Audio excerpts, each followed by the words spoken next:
Chers participants et participantes, bonjour et bienvenue à notre séance en petit groupe d'ISP, Finance numérique, l'avenir de la prestation de services et des produits innovants. Je m'appelle Camilla Teresa, je suis consultante formation chez IPC GmbH et je vais modérer notre séance de questions-réponses à la fin de la présentation. Merci de soumettre vos questions en cliquant sur Discussion en direct en bas à droite de votre écran dans l'onglet Questions. Je donne maintenant la parole à notre speaker pour cette séance, Christophe Bretagnol, qui est associé directeur de PCES, Process Crafting and Expert Services. Christophe a plus de 20 ans d'expérience dans le domaine IT et depuis 10 ans, il soutient plusieurs institutions financières en Europe et en Afrique dans leur processus informatique. Bonjour Christophe. Bonjour Camilla, merci. Merci aussi à vous pour être venu assister à cette session sur la finance digitale. Je pense qu'on va avoir une discussion très intéressante. Donc on va parler aujourd'hui de la finance digitale avec un guide. Donc l'idée c'est vraiment de vous donner des clés, des éléments essentiels pour pouvoir naviguer un peu ce sujet compliqué qu'est la finance digitale pour beaucoup. Comme l'a dit Camilla, on aura une séance de questions-réponses à la fin de la présentation et également on vous posera quelques questions à travers des sondages pour un peu avoir aussi votre impression sur la finance digitale et voir quels sont les sujets qui vous intéressent le plus. Donc les sujets, donc comme je disais, le sujet dont on va parler, c'est un guide de la finance digitale. On va commencer d'abord par parler du monde digital en général. Quelle est la situation actuelle et pourquoi le digital est important? Est-ce que c'est vraiment important pour les institutions financières? On va aussi parler de l'institution elle-même. Comment une institution devient digitale? Quelles sont les choses importantes à considérer, les difficultés? On va parler ensuite un peu généralement de l'écosystème digital, comment le digital s'organise avec différents acteurs, différents outils. Et on va après entrer dans les détails un peu de ces différents, de trois de ces différents éléments. Le premier que j'ai appelé l'essence digitale, qui sont les données. Exactement à quel point ces données sont importantes, qu'est-ce qu'il faut considérer quand on regarde ces données et comment intégrer ça dans votre stratégie digitale.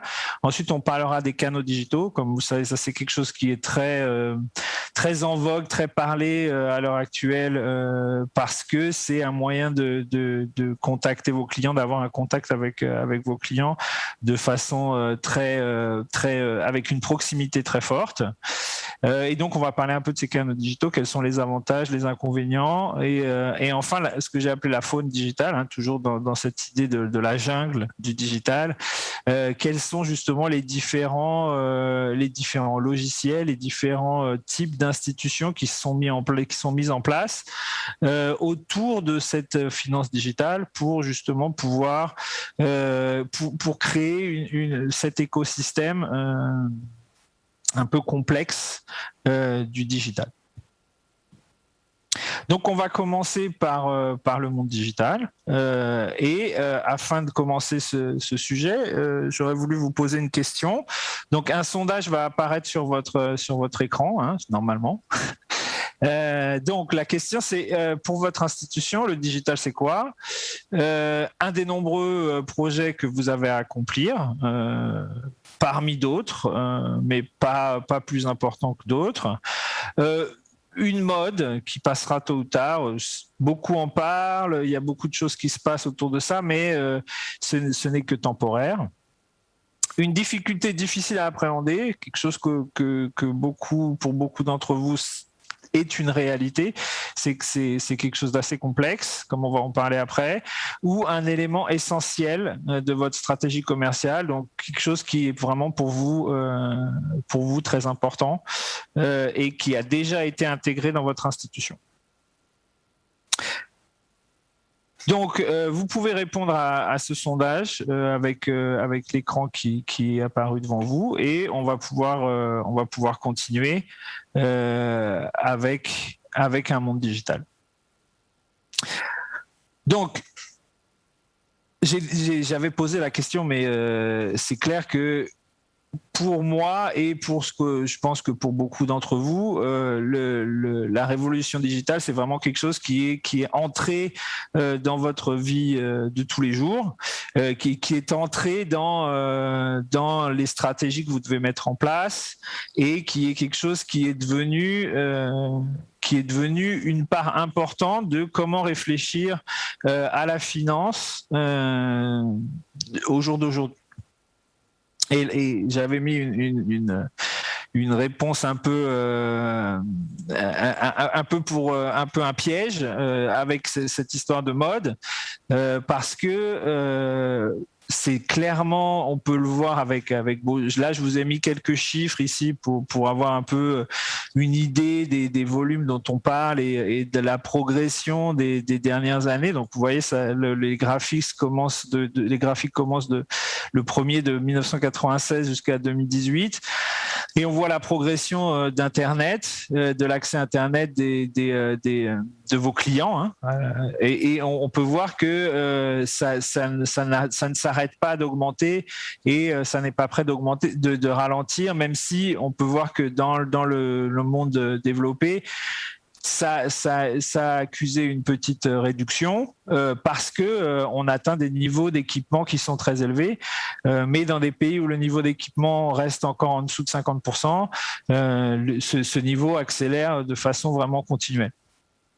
Donc l'accès à Internet est quelque chose qui est maintenant complètement, qui rentre complètement dans la vie de tous les jours. De même que le téléphone mobile. Je voulais pas mettre trop de graphiques ici pour pas vous charger trop, mais vous êtes aussi, j'en suis sûr, très au courant du fait que la pénétration des téléphones mobiles est aussi très importante et participe de façon significative à cette augmentation de l'accès à Internet. Donc un accès Internet qui offre, spécialement par mobile, qui offre beaucoup de possibilités pour pouvoir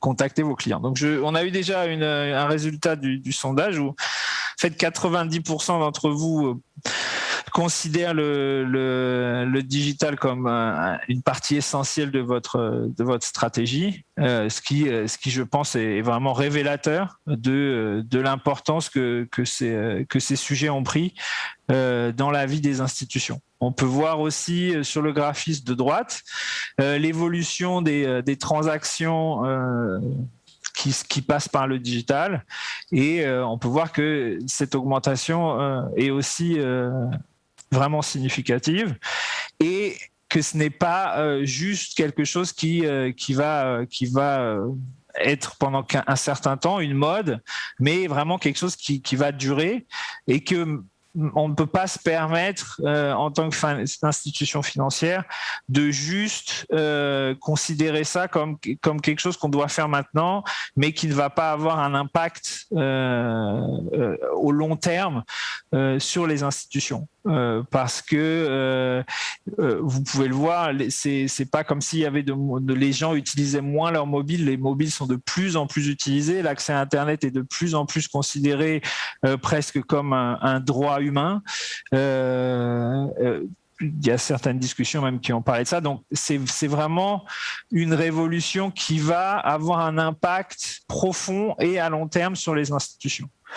Donc justement, on va parler des institutions et comment ce changement nécessite une refondation profonde de vos institutions, parce que comme c'est quelque chose qu'on doit considérer sur le long terme, c'est pas seulement un simple ajout qui doit être mis quelque part, donné à des informaticiens pour dire ah, voilà, faites du digital et ensuite on est tranquille, ça c'est fait.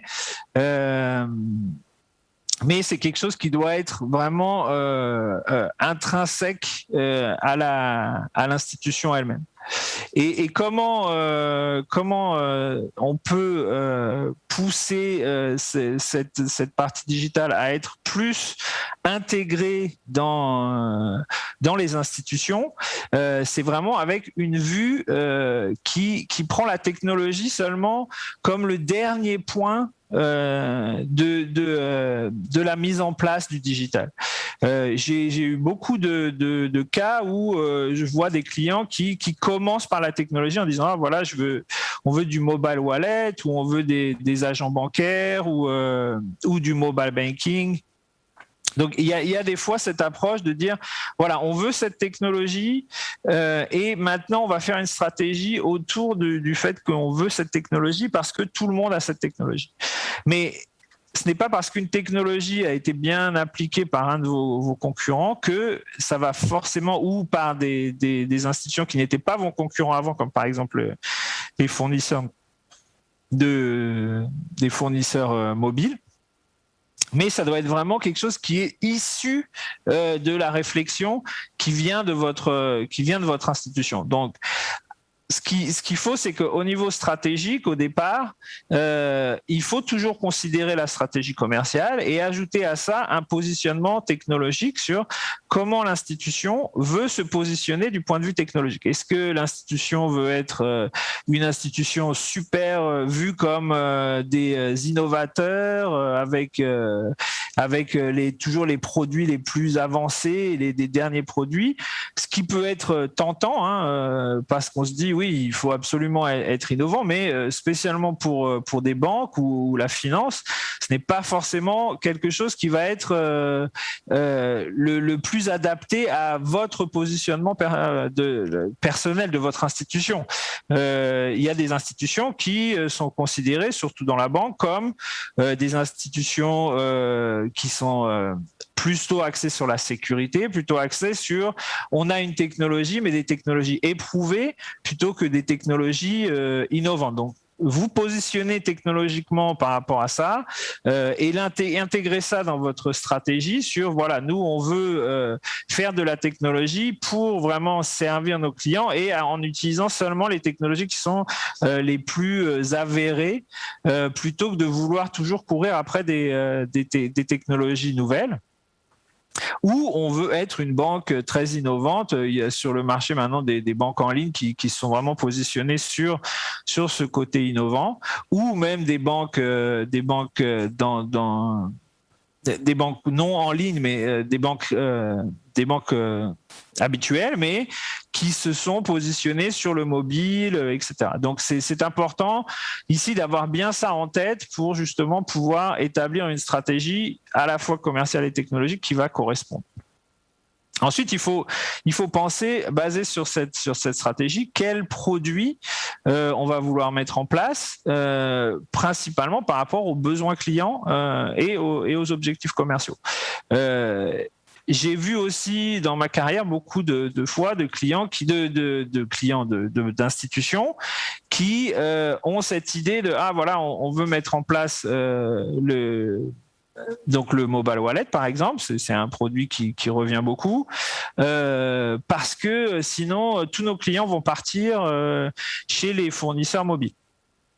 Mais ce n'est pas forcément la vue de vos besoins, des besoins de vos clients. Si vos clients ont besoin d'avoir accès au cash, c'est une problématique qui peut être résolue de différentes façons. Donc, c'est vraiment le mieux, c'est d'établir ces besoins clients de façon très très définie pour pouvoir justement ensuite, en accord avec ces objectifs commerciaux, définir des produits qui vont être vraiment des produits que vos clients ont besoin. Ce n'est pas parce qu'il y a des tonnes de produits, surtout qu'avec le digital, maintenant, il y a vraiment beaucoup de nouveaux produits qui sont mis en place, beaucoup de nouveaux canaux qui sont mis en place, mais ça ne veut pas dire que vous devez avoir tout. Surtout que c'est aussi souvent très difficile de tout faire en même temps. Ce qui est souvent aussi, beaucoup d'institutions veulent tout avoir en même temps parce qu'ils ont l'impression d'être laissés derrière et ils ont l'impression que s'ils ne mettent pas tous ces produits en place,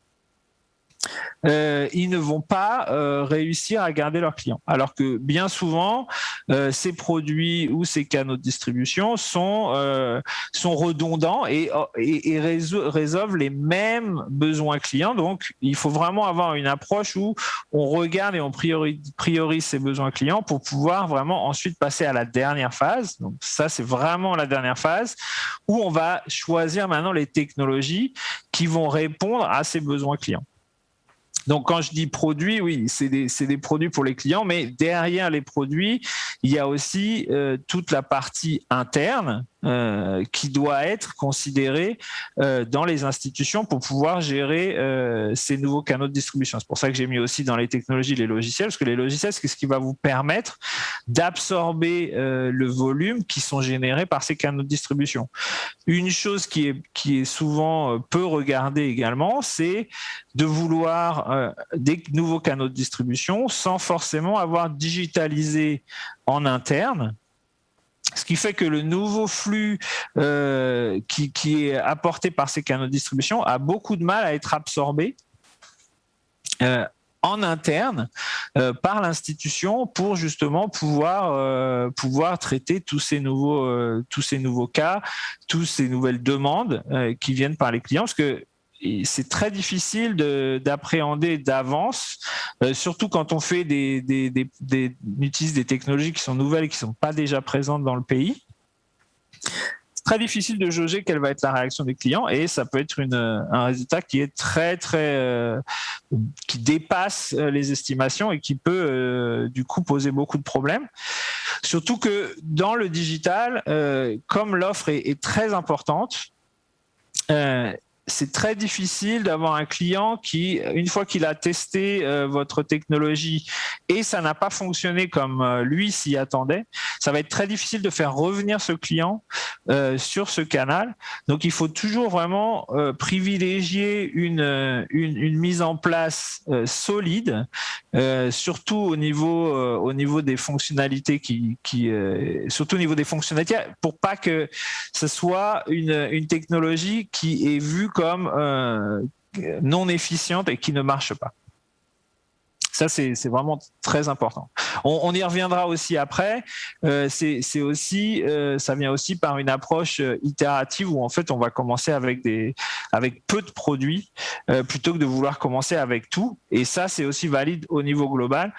Regardez quels sont les besoins les plus importants de vos clients et commencez par les canaux de distribution ou la digitalisation interne qui va être le plus nécessaire pour vous au moment. Donc, au moment où vous en avez besoin. Donc, plutôt que de vouloir tout faire d'un coup, parce que spécialement dans les parties digitales, c'est très difficile de faire en parallèle de nombreux projets. Donc, pensez à votre stratégie, pensez à vos produits et à vos besoins clients et enfin, pensez aux technologies que vous allez appliquer pour pouvoir réaliser cette stratégie et mettre en place ces produits. Excusez-moi.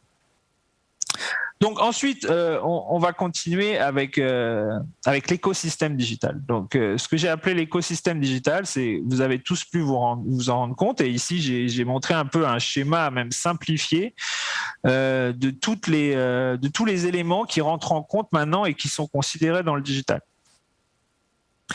Et tous ces éléments, donc les canaux qu'on peut voir sur la gauche, le online banking, les kiosques, les DAB, la banque mobile, les chatbots, tous ces canaux sont vraiment les points d'entrée dans cet écosystème.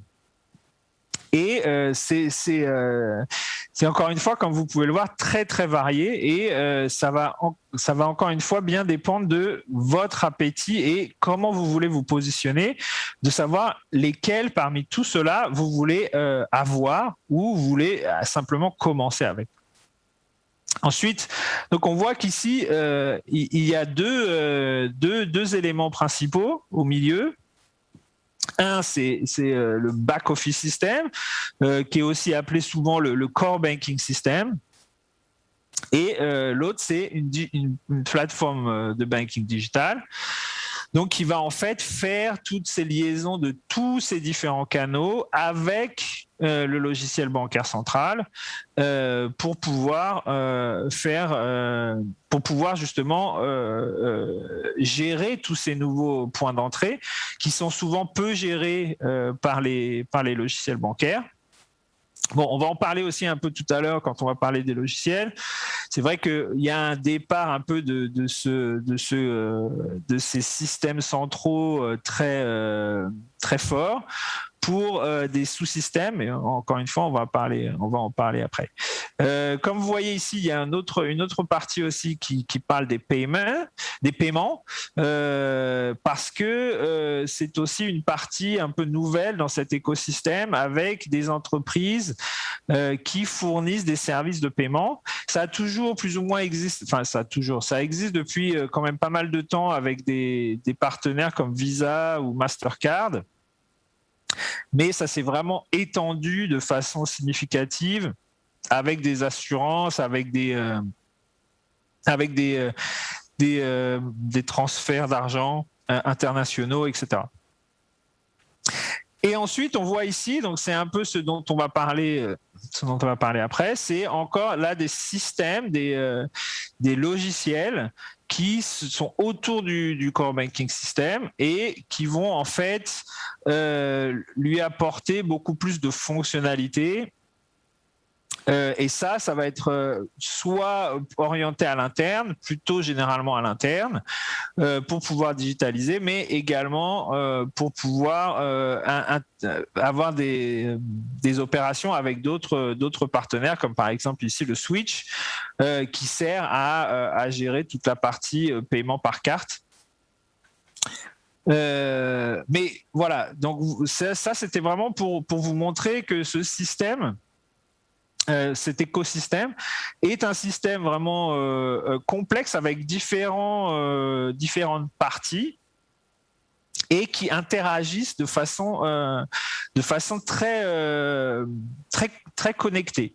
Donc c'est très important de considérer pas seulement un produit ou un canal en isolation, mais de le considérer dans sa position par rapport au reste de l'écosystème digital pour justement avoir une stratégie digitale qui soit vraiment globale, plutôt que d'avoir une stratégie digitale qui est une composition de petits projets en disant voilà, si on fait ça, dans ces cas-là, si on fait mobile banking, chatbot et ATM, on est tranquille, on a résolu tous nos problèmes. Mais ça n'est pas suffisant parce que vous devez maintenant voir toutes les interactions que vont avoir ces différents éléments et surtout, vous pouvez toujours faire ça avec des petits projets, mais vous allez perdre une grosse partie de la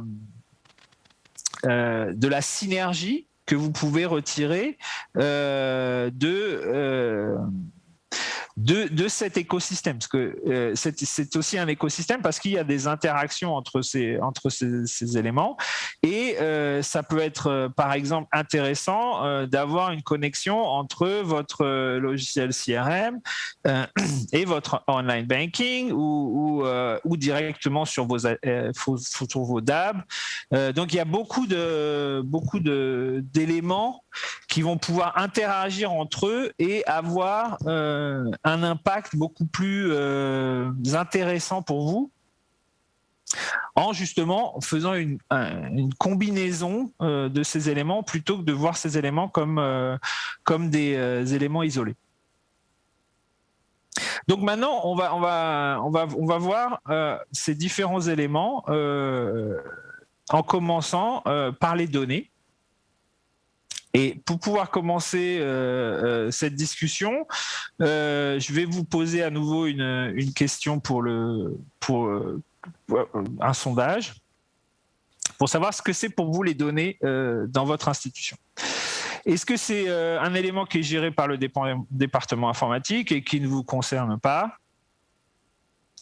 Est-ce que c'est un élément essentiel de votre stratégie digitale, justement, les données et aussi la façon dont ces données sont structurées?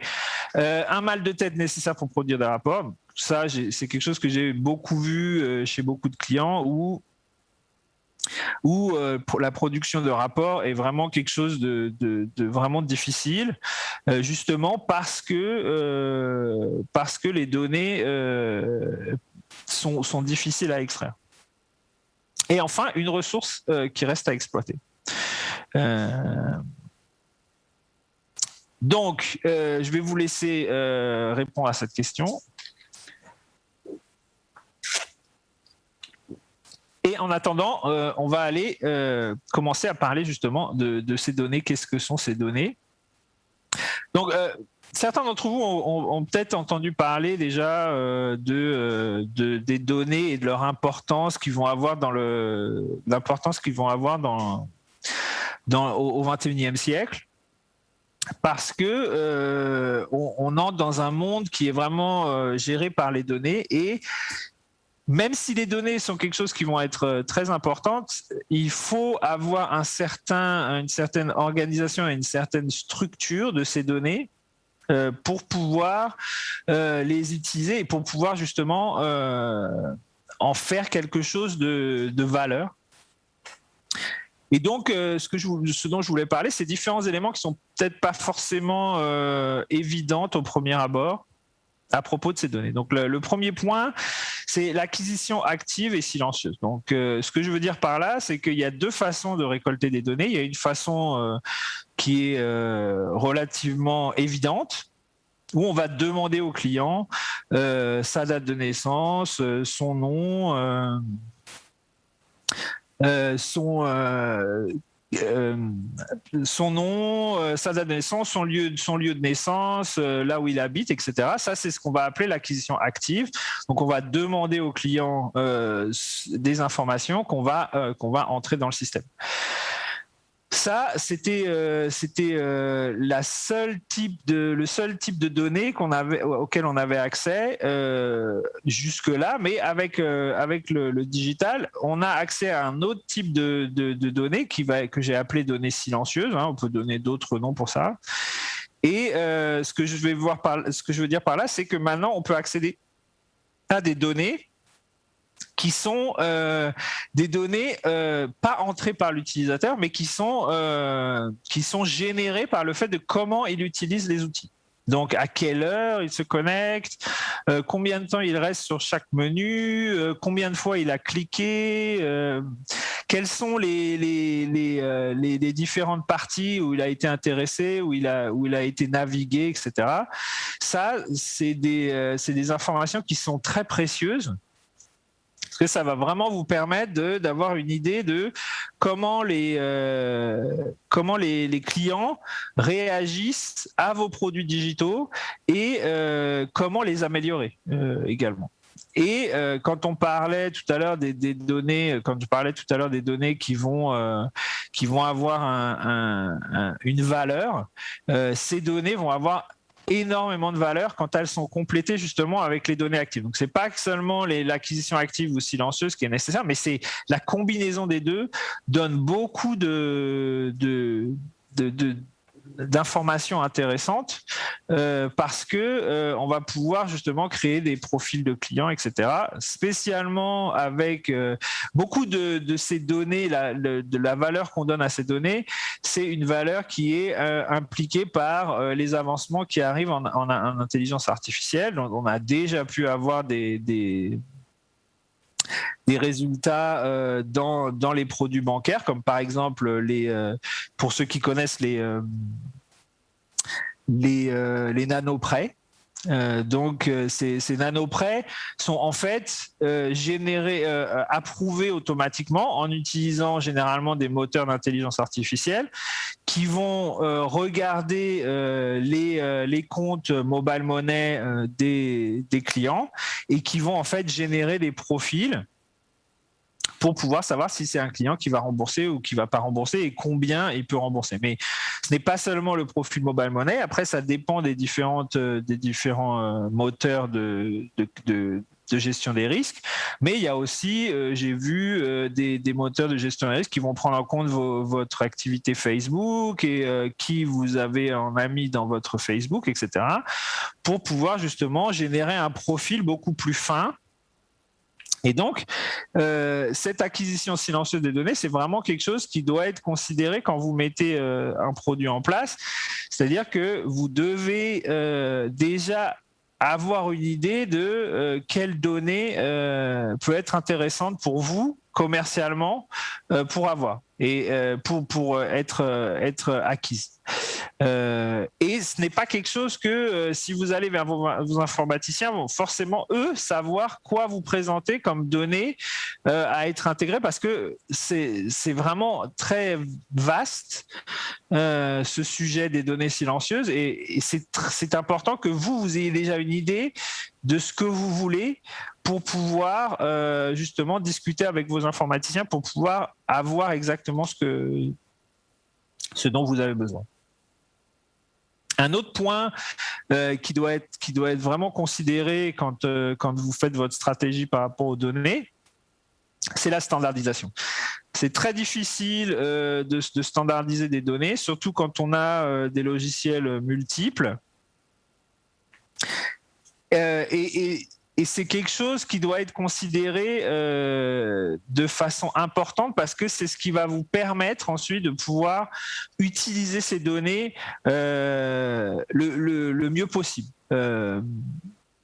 Si ces données sont standardisées, ça veut dire que, donc par exemple avec une base de données centrale qui va convertir les données en un format que vous avez défini avant, ça va vous permettre d'avoir beaucoup plus de gens qui sont familiers avec votre structure de données, et ça va vous permettre de pouvoir de générer plus d'innovation sur ces données, de générer plus d'informations par rapport à ces données, pour justement pouvoir avancer votre stratégie ou définir votre stratégie au fur et à mesure.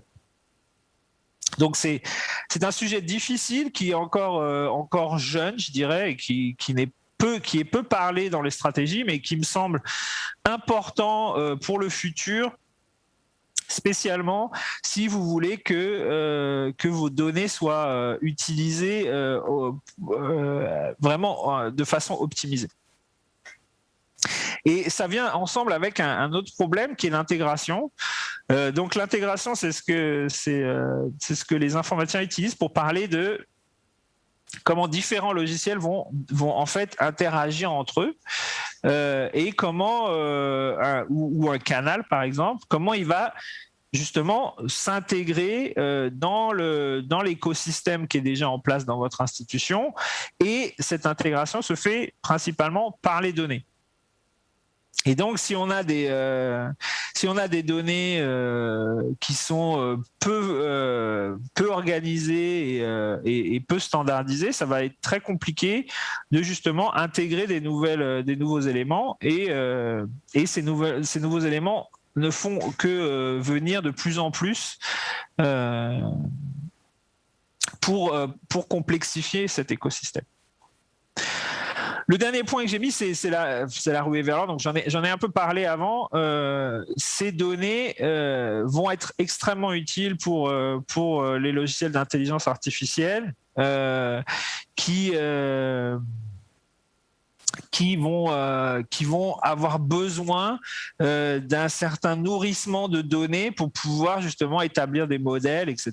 Donc les données que vous avez maintenant, c'est vraiment quelque chose qui va avoir de la valeur dans le futur, et ça aura d'autant plus de valeur qu'elles seront organisées et qu'elles seront standardisées, parce que des données qui sont sans point de référence ou sans organisation, elles sont extrêmement difficiles à traiter, et du coup ça va diminuer leur valeur de façon significative. Donc ça c'était pour les données. Je ne sais pas si on a eu déjà les résultats pour le deuxième sondage. Apparemment pas. Donc on va continuer. Et on va ensuite passer aux canaux digitaux. Donc j'imagine que ça, c'est ce qui intéresse le plus. Et c'est vraiment un sujet très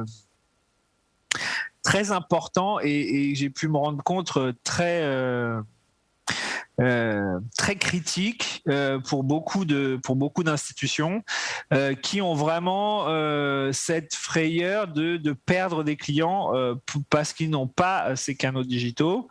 Et dans beaucoup de cas, ça a un impact sérieux. Parce que les clients, comme on le disait tout à l'heure au début sur le monde digital, les clients maintenant veulent faire leurs opérations avec les appareils qu'ils utilisent tous les jours. Donc c'est très important. Et il faut vraiment faire donc la part des choses. Donc c'est très important, mais en même temps c'est très compliqué.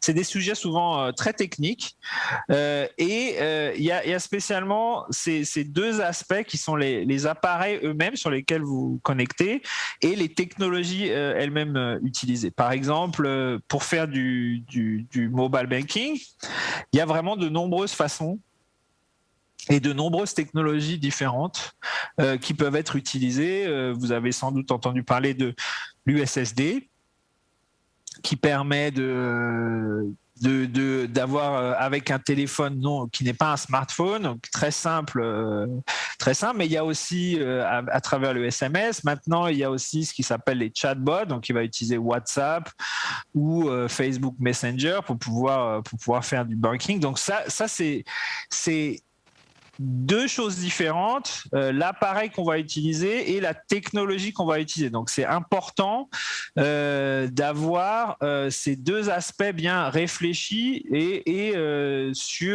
donc quand vous faites votre stratégie, d'abord définir quels appareils on veut par rapport justement à la situation de vos clients. Donc, si vos clients ont tous des téléphones Nokia des années 2000, ça vaut sûrement pas le coup d'utiliser une technologie qui va principalement être axée sur du smartphone, mais plutôt d'utiliser une technologie qui va être simple et qui va être facilement utilisable par les appareils qu'ont vos clients. Si vos clients ont principalement des ordinateurs, dans ces cas-là, regardez l'Internet Banking ou d'autres éléments qui peuvent être accédés par ordinateur, comme des applications Windows ou des choses comme ça, vont être quelque chose qui va être intéressant.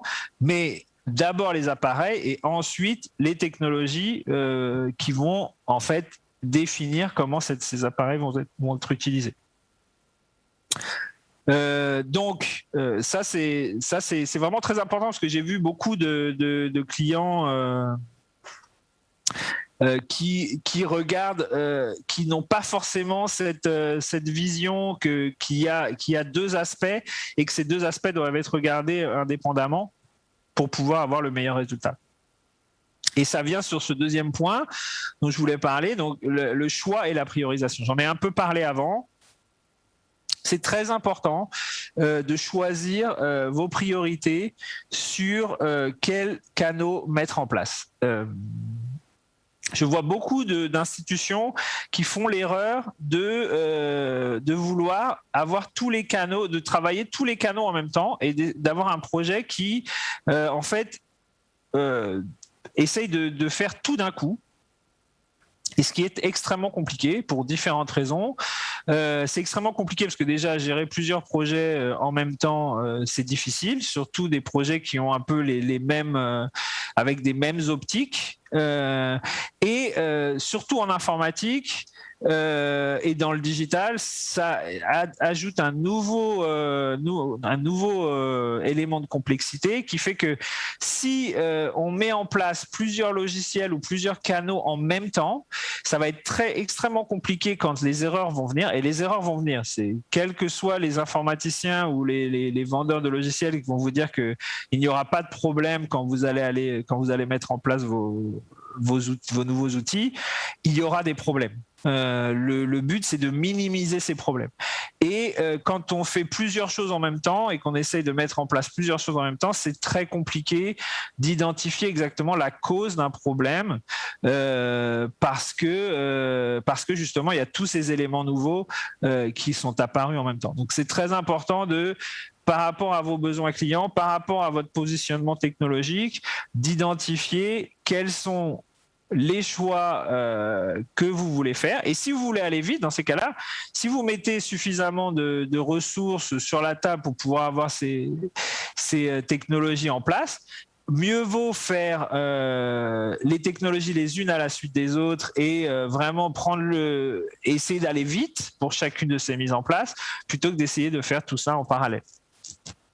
Et ça vient encore avec l'autre point dont je parlais un petit peu avant, c'est cette approche itérative. Encore quelque chose que j'ai vu beaucoup dans les stratégies digitales, où en plus de vouloir tous les canaux en même temps, on veut aussi tous les produits qui sont sur ces canaux en même temps. Donc par exemple, faire des agents bancaires qui vont directement au premier jour permettre de payer ses taxes ou permettre de payer son électricité.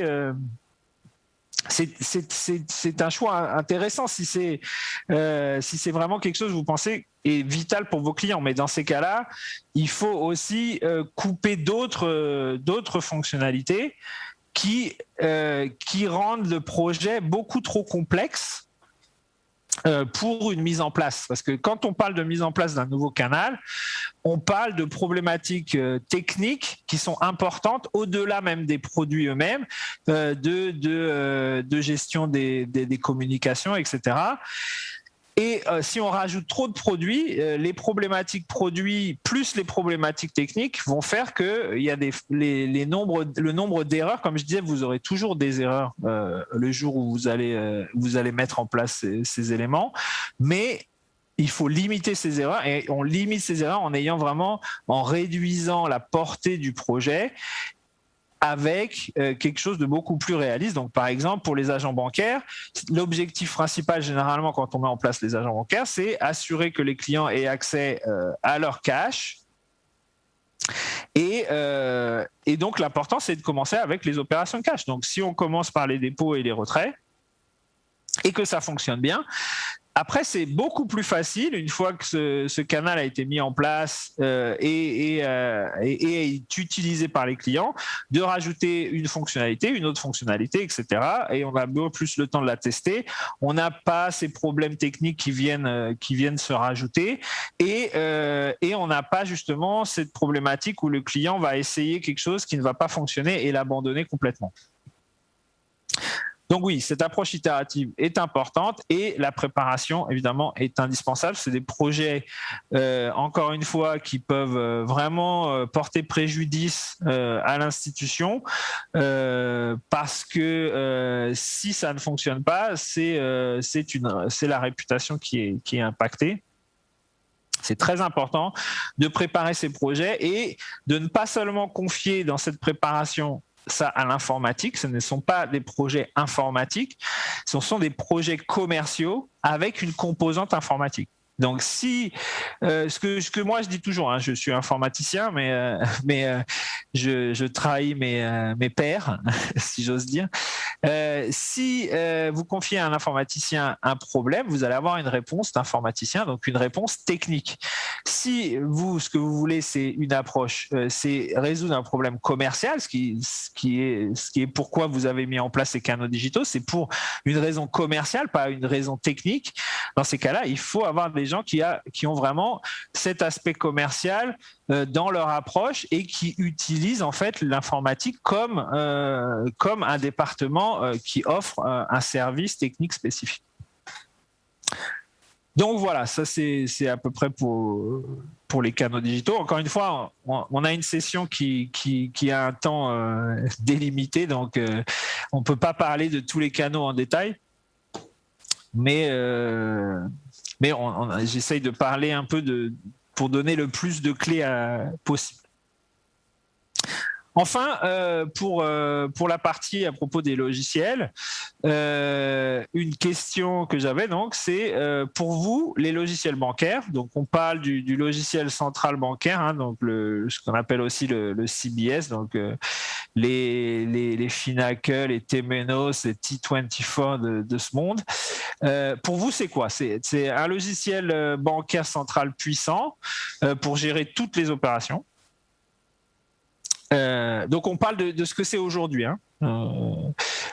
Qu'est-ce que c'est dans votre institution? Des logiciels innovants fournis par des jeunes fintech, une offre très variée, très difficile à naviguer, ce qui j'imagine est le cas pour certains d'entre vous, et l'obligation de traiter avec des fournisseurs difficiles. J'imagine que vous avez tous eu cette expérience avec des fournisseurs informatiques très compliqués qui viennent toujours vers vous avec des problèmes plutôt qu'avec des solutions à vos problèmes. Donc, je vais vous laisser le temps de répondre à ce sondage. Et ensuite, on va passer à la suite, qui est justement cette nouvelle faune digitale. Qu'est-ce qu'elle comprend Donc, ce que je vous ai mis comme image ici, c'est une image de toutes les fintechs en Afrique. Je crois que c'était en 2020. Donc là, on parle seulement de fintech en Afrique. Et vous pouvez voir, et ça a même encore augmenté depuis. Hein, et c'est même les grands noms, je dirais. Donc, vous voyez que l'offre est vraiment très fournie. Et c'est effectivement une problématique pour les décideurs des institutions parce qu'ils ne savent pas vraiment quoi prendre ou quoi faire avec toute cette offre qui paraît très intéressante et qui promet beaucoup de solutions, mais qui ne sont pas forcément comprises dans leur utilité ou quoi faire avec ces solutions. Donc le premier point justement, c'est ça, c'est de ne pas prendre une solution pour ensuite répondre à un besoin qu'on n'a pas encore identifié. Ça vient un peu dans la même optique que ce dont je parlais avant, avec la partie d'identifier les besoins clients. Parce que j'ai vu aussi beaucoup dans ma carrière des institutions qui avaient trouvé un fournisseur qui était venu leur présenter un produit. Ils trouvent que le produit est très intéressant et ils veulent mettre en place ce produit sans avoir forcément avant réfléchi aux besoins, comment ce produit peut leur servir leurs clients, mais ils trouvent que c'est une bonne idée, le vendeur était bon, et du coup, on se retrouve avec un projet qui n'est pas forcément adapté à l'institution. L'idée, c'est vraiment de définir les besoins et ensuite de chercher un logiciel ou une solution qui va répondre à ces besoins. Parce qu'ici, là, je parle de logiciels, mais certaines de ces entreprises sont des entreprises de services, B2B, qui en fait offrent des services spécifiques aux institutions bancaires, comme par exemple des services de calcul de risque ou des choses comme ça, ou des services de paiement, de plateformes de paiement, des services d'agents bancaires, de réseaux d'agents bancaires disponibles ou des choses comme ça. Donc, d'abord les besoins, ensuite la solution. Les technologies ne sont jamais ne doivent jamais être qu'une réponse à des besoins existants. Ensuite, là j'ai appelé ça la petite mort du logiciel bancaire.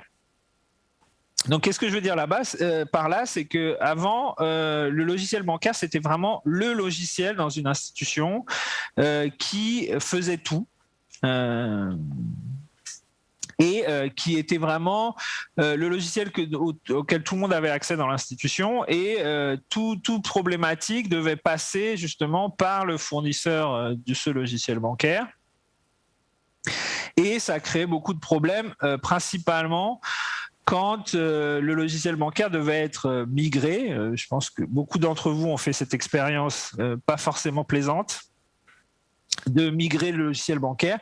C'est un projet long, lourd, est coûteux pour beaucoup d'institutions. Et en fait, ce modèle du logiciel tout puissant qui fait tout et n'est plus vraiment d'actualité. Justement, une des raisons pour ça, c'est toutes ces fintechs qui viennent avec des nouvelles innovations qui ne peuvent pas être forcément suivies par les fournisseurs de logiciels bancaires, qui essayent d'ajouter des choses, mais c'est toujours difficile quand on a un logiciel plus généraliste d'avoir les mêmes fonctionnalités ou les mêmes capacités qu'un logiciel vraiment spécifique qui s'occupe par exemple de la gestion des liquidités ou de l'assessment de la gestion du risque ou de la gestion des fonds. Donc, ce qui s'est passé, c'est que le logiciel bancaire existe toujours, hein, mais il est devenu plus un élément qui va en fait s'occuper de la partie bookkeeping, comptable, je dirais, d'une institution, et donc le calcul des intérêts, le stockage des comptes, etc. Et ensuite, on a des logiciels qui viennent autour pour justement résoudre certains problèmes spécifiques comme les demandes de crédit, l'origination des crédits, comme encore une fois la gestion du risque. Et du coup, c'est pour ça que j'appelle ça la petite mort. C'est pas que les logiciels sont morts, mais leur utilité se réduit significativement et c'est quelque chose qui va ne faire que s'accélérer. Parce que justement, l'offre devient de plus en plus fournie et les besoins deviennent de plus en plus spécialisés. Et du coup, ça deviendra de plus en plus difficile pour les fournisseurs de logiciels bancaires de pouvoir suivre et fournir le même niveau de fonctionnalité que ces plus petites entreprises, plus agiles, avec une optique beaucoup plus spécialisée. Et donc, on vient sur ce que je vous disais tout à l'heure, un problème fondamental dans l'écosystème digital, c'est l'intégration. Et du coup, si on a beaucoup de logiciels, ça devient encore plus compliqué de pouvoir intégrer tous ces logiciels entre eux. Et c'est vraiment une problématique qui a aussi trouvé sa résolution avec ce commencement en fait du logiciel bancaire d'être moins important. Et c'est ce qui s'appelle le middleware, qui est un type de solution qui en fait va se mettre au-dessus de votre logiciel bancaire, qui va interagir avec lui et ensuite qui va interagir avec tous les autres éléments, que ce soit des logiciels ou que ce soit des données externes comme le crédit de bureau ou les identifications nationales ou la partie risque. Tout ça va être géré par ce middleware qui va aussi pouvoir intégrer les différents canaux et qui va pouvoir aussi faire des interactions beaucoup plus complexes puisque sa spécialité, c'est vraiment de gérer ces interactions. Il va pouvoir générer des interactions complexes entre différents canaux qui vont pouvoir interagir entre eux. Donc ça va vous donner une flexibilité vraiment beaucoup plus importante pour pouvoir mettre en place des outils réellement spécifiques à ce dont vous avez besoin à un moment particulier. Le dernier point dont je veux parler, c'est les avantages du partenariat. Donc, comme je l'ai dit à plusieurs reprises, il y a maintenant beaucoup d'entreprises B2B qui fournissent des services aux institutions financières, qui vont être des services qui ne sont plus vraiment... qui sont des services nouveaux qui en fait n'ont pas pu être prises à temps dans certains pays par les banques ou qui en fait rendaient la mise en place de canaux digitaux très compliqués. Donc un des exemples qui existe depuis le plus longtemps, c'est l'exemple des agrégateurs de téléphonie. Donc, il était très difficile avant pour une institution de pouvoir se connecter avec des fournisseurs mobiles, et il fallait vraiment à chaque fois commencer une négociation compliquée avec chaque opérateur pour pouvoir mettre en place cette connexion et pour pouvoir avoir accès à des services comme l'USSD, comme pouvoir faire des transferts vers le mobile wallet ou des choses comme ça. Ça, c'était compliqué et ça demandait beaucoup de temps. Mais dans beaucoup de pays, maintenant, sont apparus des entreprises qui s'appellent des agrégateurs. Eux sont déjà connectés avec tous les fournisseurs mobiles. Et ils vont pouvoir en fait vous fournir une interface avec tous ces fournisseurs mobiles tout d'un coup. Donc vous accédez juste à eux et eux vont vous fournir quelque chose de très standardisé qui va être très facile à intégrer par vos logiciels. Et ensuite eux vont se charger de faire la connexion avec tous les fournisseurs mobiles. Pour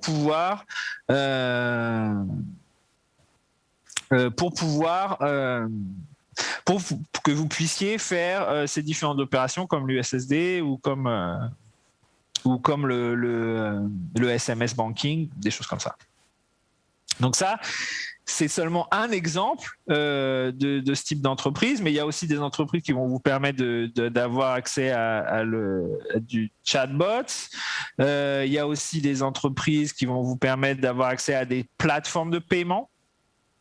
Et donc, ce que je veux dire, c'est que c'est important d'avoir des relations de partenaires avec ces entreprises parce qu'elles vont vous fournir accès à une technologie et vous devez avoir un peu voir dans le même œil pour où ça va évoluer, et vous avez besoin d'une certaine stabilité parce que, encore une fois, pour ce dont je parlais avant, ces éléments techniques qui sont en fait difficiles et qui vont avoir quelques problèmes au démarrage très souvent, si vous devez changer à chaque fois de fournisseur, vous allez en fait répéter ces problèmes techniques de nombreuses fois.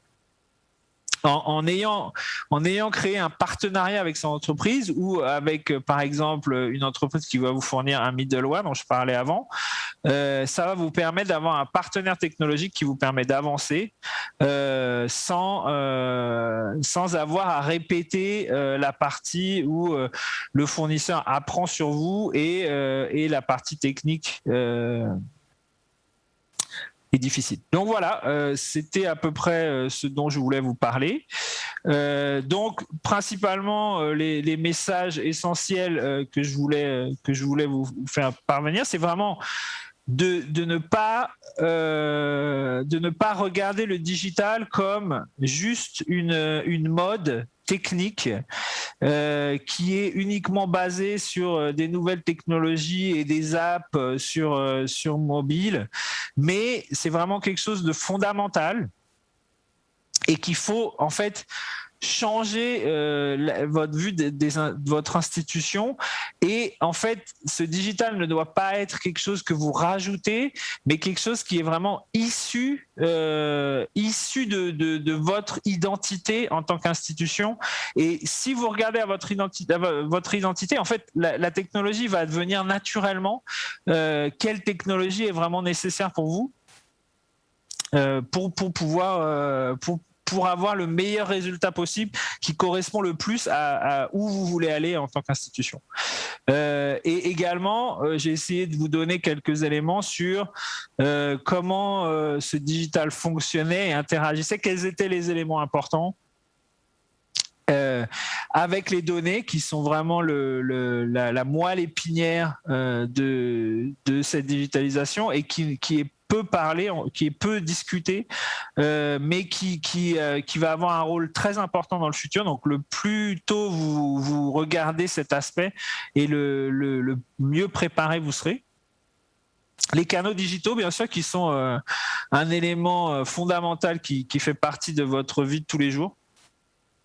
De nos jours et qui va continuer à avoir une importance capitale pour l'avancement digital avec les agences devenant seront toujours importantes, mais vont prendre moins de place avec des agences plus petites et qui servent des besoins vraiment très spécifiques. Et enfin, donc la faune digitale avec tous ces vendeurs de logiciels et vendeurs de services qui, j'en suis sûr, vous envoient des emails très régulièrement ou des messages LinkedIn pour essayer de vous vendre des produits. C'est très compliqué à naviguer, mais encore une fois, je pense que la meilleure façon de gérer cette partie, c'est de regarder ce que vous voulez, où vous voulez aller avec votre institution et ensuite de chercher, et là vous trouverez facilement des gens qui vont pouvoir vous offrir des solutions qui vont répondre à vos problèmes. Donc maintenant, on va pouvoir passer à... Si, à moins que j'ai oublié. Merci. Voilà, merci de votre attention. On va pouvoir passer aux questions. Oui, merci beaucoup Christophe pour cette présentation enrichissante et aussi pour ce guide à la finance digitale que je suis sûre sera très utile à nos participants et participantes. Juste un petit rappel avant de commencer avec les questions et réponses plus spécifiques. Le PDF de la présentation et aussi l'enregistrement de cette séance sera disponible sur le site web du programme. Donc, c'est www.msmeta.eu.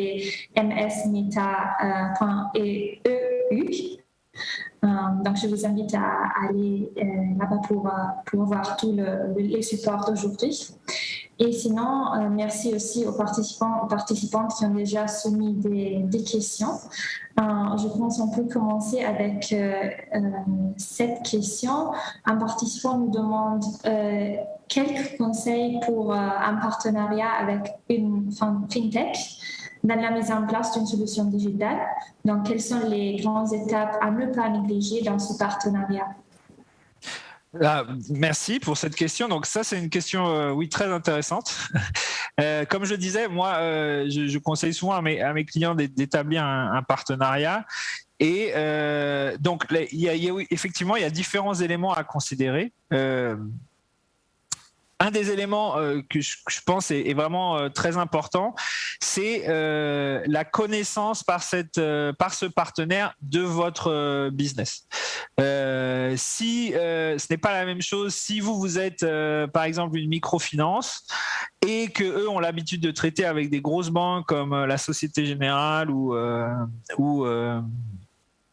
une de ces grosses banques, forcément ça va être plus compliqué parce qu'ils n'ont pas une connaissance vraiment fine de vos opérations et ça, c'est à moins que vous ayez en interne des gens qui aient cette double capacité informatique business, ça va être très compliqué d'avoir des discussions avec eux et ça va mener sur beaucoup de malentendus qui vont pas faire que les projets fonctionnent très bien. Un autre point, c'est de faire très attention au niveau des mises en place de planning. Quand vous mettez en place ce partenariat, sachant que ce qui m'arrive souvent, c'est que les institutions poussent pour des délais plus courts. Et en poussant suffisamment, beaucoup d'entreprises vont finir par accepter, mais tout en sachant que ça ne sera pas fini dans les temps. Donc, il faut faire pression souvent pour pouvoir avoir des délais plus courts, mais en sachant que il y a même quelque chose qui paraît simple d'un point de vue business n'est pas forcément quelque chose qui va être simple du point de vue de la mise en place. Après, au niveau contractuel, il faut aussi faire très attention aux coûts. Beaucoup de coûts ont été changés depuis des coûts d'investissement vers des coûts de fonctionnement. Mais il faut vraiment que vous regardiez par rapport au volume que vous escomptez avoir, quel va être le coût exact. Est-ce que ça vaut vraiment parfois le coup de ne pas avoir l'investissement, mais à côté de ça, d'avoir des coûts beaucoup plus importants en OPEX. Donc ça, c'est quelques points qu'il faut regarder. Et vraiment, prenez le temps, c'est vraiment le message principal, prenez le temps de choisir vos partenaires, parce que on parle de partenariats qui vont durer pour longtemps, qui vont avoir un impact sur la façon dont vous interagissez avec vos clients. Donc, vraiment, je vois beaucoup d'institutions qui sont poussées par l'urgence. Oui, il faut y aller au digital, mais il ne faut pas y aller à tout prix et sans vraiment prendre le temps d'avoir les bonnes solutions. J'espère que ça répond à la question. Merci beaucoup, Christophe. Je pense que ça répond aussi un peu à une autre question que nous avons reçue au sujet des partenariats. En anglais, cette fois-ci, je traduis déjà en français. Quels sont les risques associés à un partenariat avec une société de monnaie électronique à laquelle nous sommes liés pour distribuer des services financiers numériques? Donc, tu étais déjà en train de souligner les étapes et les choses auxquelles faire attention. Je ne sais pas si tu as des risques à ajouter. Non, alors oui, effectivement, quand on fait un partenariat, c'est toujours un risque. C'est pour ça que je disais, prenez vraiment le temps de choisir vos partenaires, et c'est exactement pareil pour cette partie-là, et même plus, sachant que pour moi, je conseille souvent aux institutions spécialement de petite taille, plutôt que de vouloir établir eux-mêmes des réseaux d'agents complexes ou des portefeuilles électroniques par eux-mêmes, de regarder est-ce que ça ne vaut pas plus, c'est pas plus intéressant pour eux de faire un partenariat avec un fournisseur de monnaie électronique, parce que ça va leur diminuer de façon vraiment énorme les coûts qu'ils vont avoir à générer pour ce genre de projet, mais surtout ça va leur permettre d'être opérationnels très rapidement, parce que le réseau d'agents est déjà existant. Et mettre en place un réseau d'agents par vous-même, c'est très compliqué. Et ces fournisseurs mobiles, eux, ont déjà des réseaux très, très établis et très solides. Donc, c'est vraiment quelque chose que je recommande. Mais encore une fois, comme ça a été spécifié dans la question, il y a des risques associés. Il y a des risques de sécurité.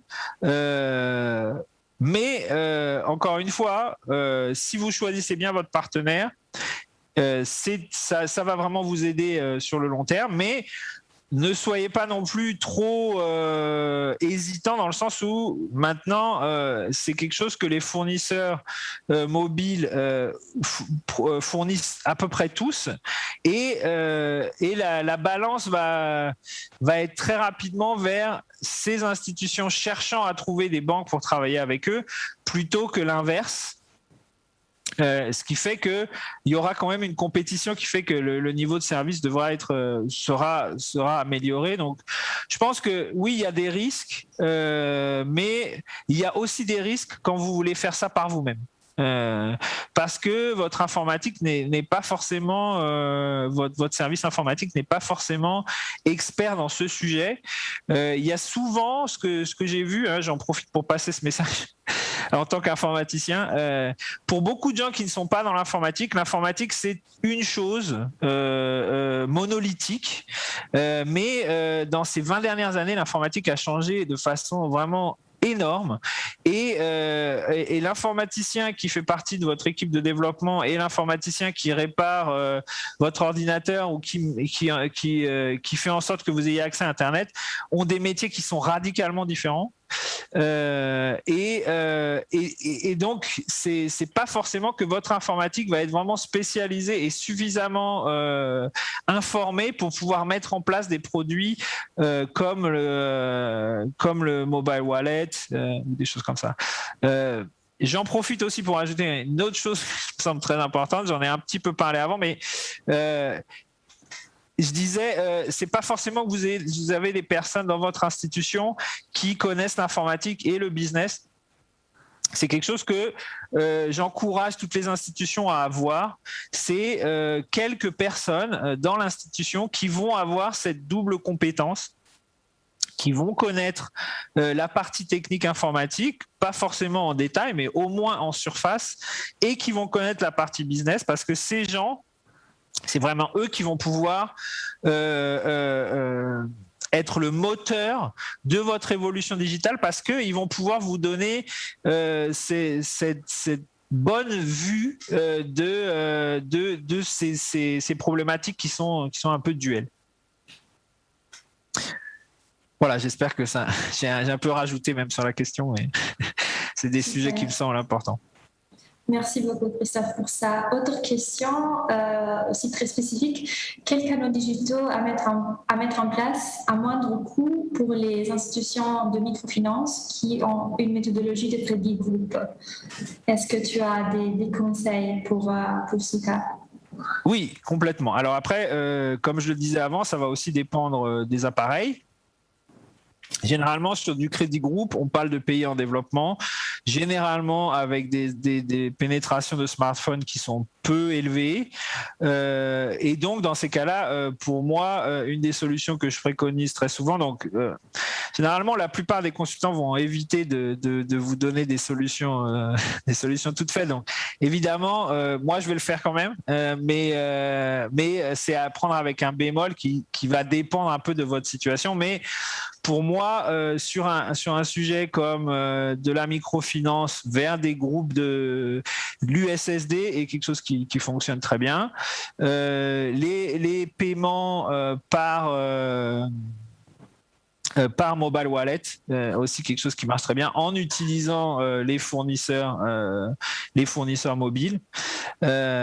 Et surtout, ne pas hésiter, je pense, c'est quelque chose j'ai travaillé avec certaines institutions qui travaillent avec des groupes, ne pas hésiter à ajouter des fonctionnalités ou des services pour vos groupes afin qu'ils puissent se gérer, qui sont pas forcément des services bancaires, mais qui vont pouvoir aider à ce que les groupes puissent gérer au niveau interne comment ils fonctionnent, parce que ça va générer beaucoup plus de cohésion dans les groupes.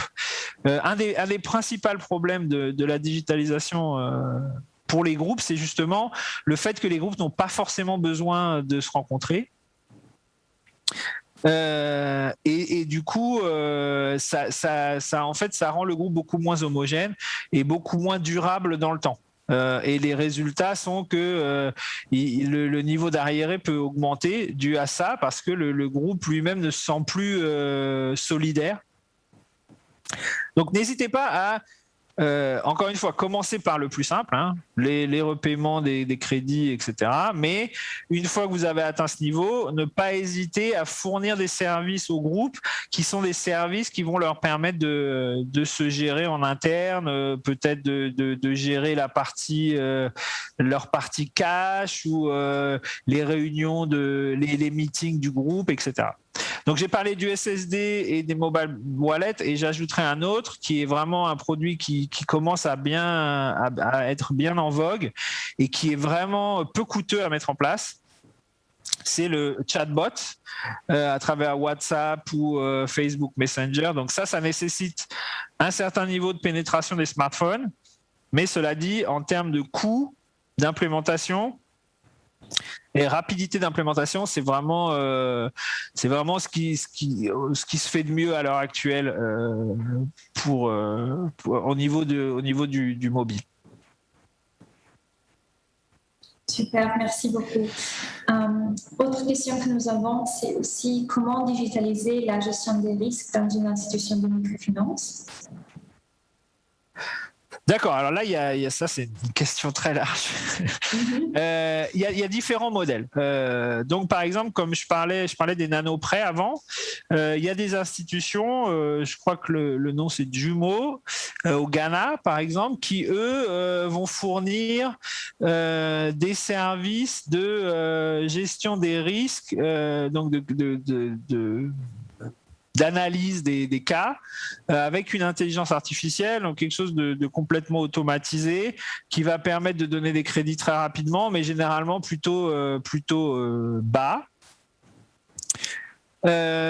Et ça, faut faire de toute façon dans tout ce qui est gestion du risque, faut faire très attention à ce que parce que à qui prend le risque et en l'occurrence le fournisseur de la solution qui va gérer votre risque doit forcément avoir un certain risque lui-même pour ce calcul de risque, pour avoir cette motivation pour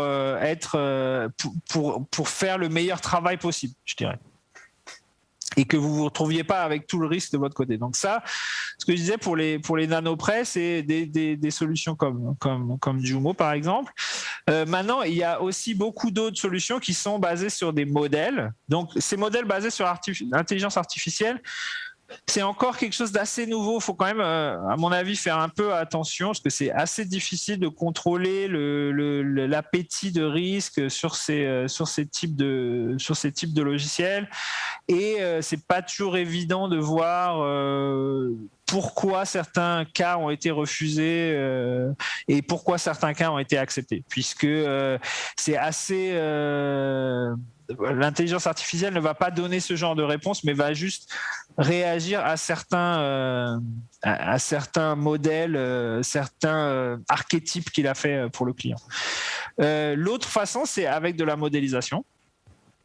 Donc là aussi, il y a des fournisseurs qui existent, j'ai pas de nom en tête là, mais qui fournissent des modélisations, donc qui vont prendre votre stratégie de risque et qui vont modéliser ça pour permettre de générer, par rapport à certains éléments qui ont été identifiés, de pouvoir générer des sortes de notes, des scorings, pour les dossiers crédit et qui vont vous permettre de soit automatiser, soit de supporter, de faire de l'aide à la décision.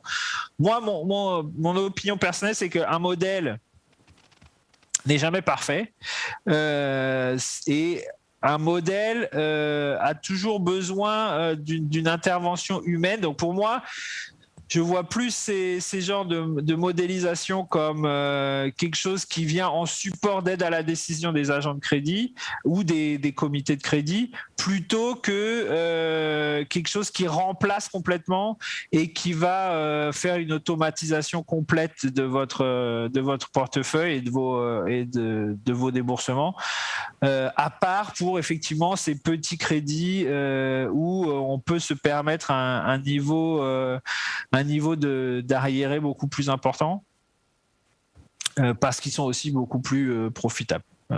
Mais c'est aussi une question de positionnement. Est-ce que c'est ce genre de produit qui vous intéresse ou pas? Donc voilà, il y a ces deux aspects, la partie intelligence artificielle, la partie modélisation, et qui vont vous permettre de gérer ce risque dans le sens de créer d'analyser ce risque.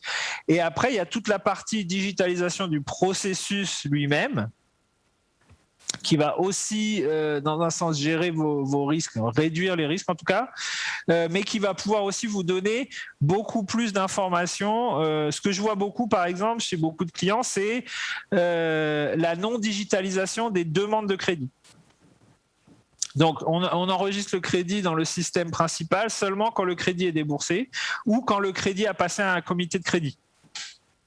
Ça, c'est quand même dommage parce que vous perdez beaucoup d'informations sur quel type de demande vous recevez, quel type de demande vous rejetez avant même le comité de crédit. Et justement, ça vous donne une vision un peu artificielle de votre gestion des risques parce que vous avez l'impression que vous gérez les risques par rapport à ce qui passe par le comité de crédit, alors qu'en fait, il y a beaucoup plus de demandes qui sont rejetées à un niveau avant. Donc la digitalisation du processus crédit, je dirais, fait aussi partie de la gestion du risque. Et pour ça, si vous avez atteint la maturité digitale suffisante, donc c'est quelque chose, j'aurais peut-être dû parler, mais il y avait beaucoup de sujets à discuter. Les projets que vous pouvez prendre dans la digitalisation, vont dépendre aussi de votre maturité. Où vous en êtes exactement au niveau de la digitalisation des processus internes, au niveau des canaux de distribution, au niveau de vos agences, au niveau de l'équipement de vos agents. C'est ça qui va définir où vous pouvez aller à partir de là quand vous faites votre stratégie. Donc ça fait aussi partie de votre positionnement technologique. C'est aussi le positionnement où vous êtes maintenant et où vous voulez aller. Et donc, si cette partie n'est pas encore digitalisée, c'est aussi quelque chose qui, je pense, est très importante avant même d'entrer dans des considérations comme une gestion automatisée du risque ou une gestion d'aide à la décision pour le risque. C'est vraiment d'avoir tout le processus digitalisé complètement pour pouvoir, quand vous mettez en place une solution de gestion du risque, que ça puisse vraiment être utilisé correctement. Parce que pour avoir un modèle qui fonctionne, il faut avoir une information qui est standardisée, justement, comme j'en parlais avant à propos des données, et qui est complètement digitalisée pour qu'il puisse être absorbé par le modèle pour faire ses calculs. Ouais, j'espère que ça répond à cette question un peu compliquée. Absolument, merci beaucoup pour ça. Nous avons encore plein de questions, donc merci beaucoup à tous les participants et participantes pour toutes ces très bonnes questions. Une de ces questions est, étant donné que la digitalisation est un élément essentiel et fondamental, quelle place doit occuper la connectivité, le réseau dans le processus? Et le participant explique aussi que nous parlons de digitalisation alors que quelque part nous savons que les incidents de connexion sont très fréquents. Oui, alors oui. Donc là, c'est justement, ça revient sur ce que je disais un peu avant avec la maturité de l'institution. Quand on parle de la connectivité, on parle vraiment des fondations. C'est quasiment impossible de faire une digitalisation avancée avec des connexions qui ne sont pas une connectivité qui n'est pas auquel on ne peut pas faire confiance. Parce que donc il y a toujours des moyens de s'arranger avec des méthodes offline ou donc il y a toujours moyen d'avoir des éléments qui vont vous permettre de supporter quelques ruptures de connexion. Mais si vous manquez de stabilité, ça va être une problématique vraiment très importante dans tout ce que je disais avant, pour la vue des... si vous avez un distributeur automatique de billets et que chaque fois que vos clients vont à ce distributeur automatique, il ne fonctionne pas parce qu'il est hors ligne, bon bah ils vont peut-être y aller 2 ou 3 fois et puis après ils vont plus utiliser vos distributeurs parce qu'ils savent qu'ils ne fonctionnent pas. Donc, avant toute chose, le premier investissement à faire, et je sais que c'est très difficile pour beaucoup d'institutions, parce que c'est des problématiques techniques complexes, mais c'est vraiment le minimum pour pouvoir opérer avec le digital avant même d'investir dans des éléments qui sont très coûteux. C'est vraiment quelque chose qu'il faut avoir au moins un certain niveau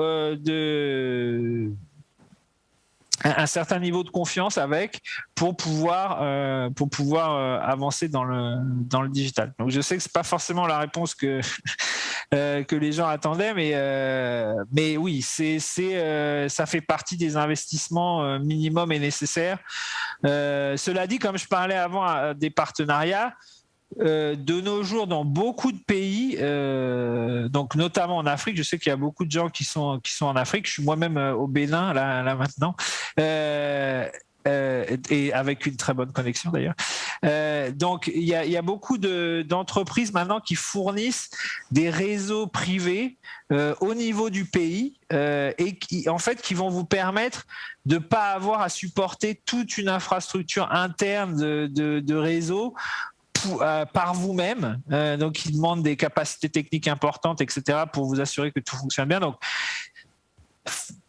ça va être quelque chose qui va vous permettre de directement vous connecter à un niveau d'expertise qui est élevé et un niveau de fonctionnement beaucoup plus important que ce que vous allez pouvoir atteindre par vous-même. Et en plus, comme c'est un partenaire avec lequel vous êtes mis d'accord sur certains niveaux de disponibilité, il va y avoir un système de motivation très important pour lui, pour justement garder ces niveaux très hauts, et ce qui va augmenter votre capacité au niveau de l'interconnectivité de façon significative. Donc moi, c'est ce que je dirais, c'est ça. N'essayez pas de tout faire par vous-même. Voyez les fournisseurs qu'il y a dans votre pays qui fournissent du réseau au niveau du pays en entier. Et avec ça, vous pourrez avoir une connectivité qui fonctionne bien. Mais c'est vrai que ça coûte cher. Ça, je sais que c'est un problème pour beaucoup. Oui, tout à fait. Merci beaucoup, Christophe. Je pense peut-être qu'on a temps encore pour 2 questions. Une participante nous demande quelle est la démarche que vous recommandez pour intégrer un produit digital nouveau qui s'avère indispensable pour le marché sur lequel nous opérons. Donc, comme je le disais avant, pour d'abord identifier vraiment les besoins du client pour savoir quel produit mettre sur ce nouveau canal ou quel élément du produit, disons, mettre en place pour commencer. Parce que, encore une fois, je me répète beaucoup, mais je vais le répéter encore, ne pas commencer à vouloir tout avoir au premier jour, mais commencer avec des fonctionnalités limitées, ça marche forcément beaucoup mieux que de vouloir avoir une offre trop large et qui à la fin n'est pas vraiment ce dont vos clients ont besoin. Généralement, sur un produit digital, il y a vraiment une optique principale qui est accès à tel ou tel service financier, et c'est sur ça que vous devez vous concentrer. Une fois que ça c'est en place et que vous avez encore une fois résolu toutes les problématiques techniques que vous aurez, quoi qu'on vous dise, une fois que vous avez mis en place, vous avez résolu ces problématiques techniques et que vous avez mis ces éléments de produits ou ces produits simples en place, maintenant, il est temps de regarder et d'avancer et de développer plus, de voir aussi, ça vous permet aussi d'avoir beaucoup de retours clients, de voir comment les clients utilisent vos produits ou les canaux et justement quelle va être la prochaine étape la plus intéressante pour vous. Super, merci pour avoir rappelé ce conseil. Je crois peut-être on prend une dernière question pour 1 minute. Quel plan de communication pour une réussite digitale? C'est plutôt un thème qui va un peu plus au-delà de ce qu'on a traité aujourd'hui, mais je ne sais pas si tu as déjà des conseils pour un plan de communication sur cela. Oui, alors je ne suis pas un spécialiste de la communication ou du marketing, mais ce que moi j'ai pu voir avec les institutions avec lesquelles j'ai travaillé, c'est que généralement les clients sont très friands de nouvelles technologies ou de nouveaux produits, mais ils sont aussi très inconstants, dans le sens où comme il y a beaucoup de technologies qui arrivent, du coup, le client va facilement essayer, ça revient un peu sur ce que je disais avant, là, si vous commencez directement et que ça ne fonctionne pas, le client, il est parti et il ne va pas revenir. Donc pour moi, au niveau, la meilleure communication que vous pouvez avoir, c'est vraiment d'avoir un produit qui fonctionne très bien. Et qui a très peu de problèmes techniques. Ensuite, si vous offrez un produit qui est vraiment... qui répond à des besoins clients qui ne sont pas fournis, la communication ensuite va se faire la même. Principalement, on parlait de l'Afrique, je vais reparler encore de l'Afrique, hein, c'est le continent que je connais le mieux. Beaucoup de la communication se fait du bouche à oreille. Donc, c'est par la qualité de vos services et par vraiment le fait que ça réponde à un besoin vraiment spécifique des clients que vous allez pouvoir avoir un produit qui fonctionne vraiment bien. Maintenant, pour la partie commerciale, comment vendre, là, je peux pas trop vous aider. Je suis pas trop dans le marketing, mais voilà, je dirais que de mon point de vue en tant que expert du digital, soyez sûr que votre produit marche et qu'il répond aux besoins des clients, et les clients viendront. D'accord, merci beaucoup pour cette approche. Je dirais on peut prendre la dernière minute pour remercier nos participants pour leur active participation aujourd'hui avec beaucoup de questions. Désolée de n'avoir pas abordé toutes les questions. Merci Christophe pour cette excellente présentation. Merci. Merci à toi. Et je vous souhaite encore une bonne journée et merci d'avoir été avec nous aujourd'hui. Merci à tout le monde de m'avoir écouté et j'espère que cette présentation vous a été et vous sera utile.